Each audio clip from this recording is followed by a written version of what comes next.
East MP, Labour's Matt Rodder. Morning, Matt. Good morning. Good morning. As the local MP, I know you agree with Toby that this ought to be turned into an arts centre and something for the people of Reading.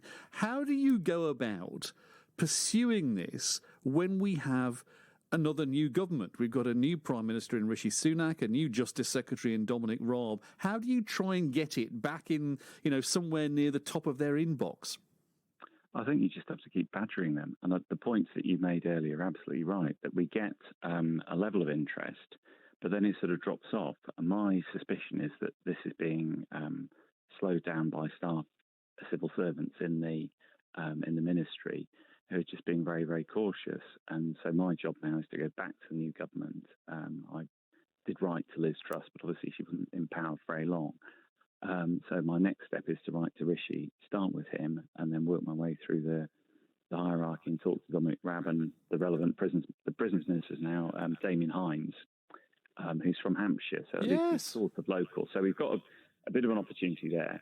And Damien Hines, I haven't talked to him about this, but he came to do a question time in Reading when he was Education Secretary and seemed very knowledgeable and interested in the place. So that actually, you might be pushing at an open door there. You never know. Well, hopefully, and I think you're right to say there is a personal interest element in this. And if you can find a minister who's got the time to move it up their in tray, because I think the other problem, as you rightly said earlier, and we've talked about this a lot before, these are people who are incredibly busy, and this is something which is in the sort of bit difficult to do pile, and we have to try and find ways of encouraging them to see this as a fantastic opportunity, which it really is, both for Reading and for the country as a whole.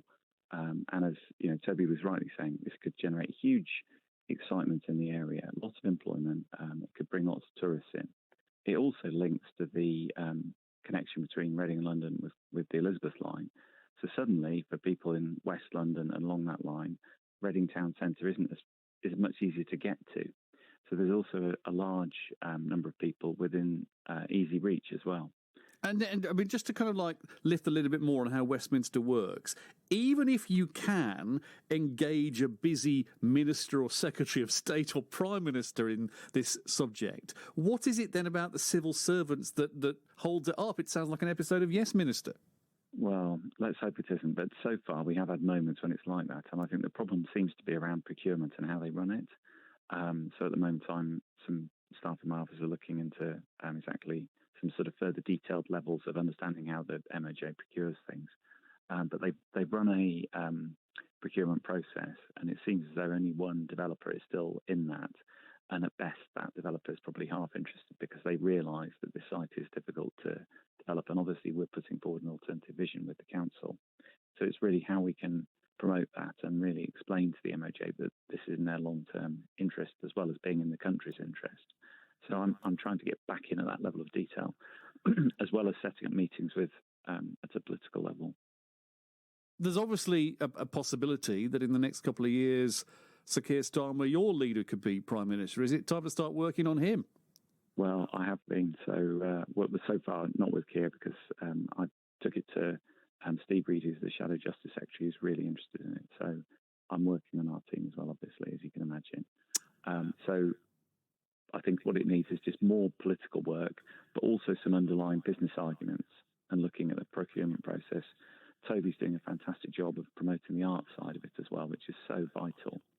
And then bringing those things together, making a really clear case and just keeping at it till we persuade them. Matt, thank you. Matt Rodder is the Labour MP for Reading East. How many Prime Ministers now? 1, 2, 3, 4, 5 Prime Ministers, 11 Justice Secretaries, countless prisons ministers, and 9 years later, Reading Gaol still standing there empty, costing us money. We'll keep talking about it.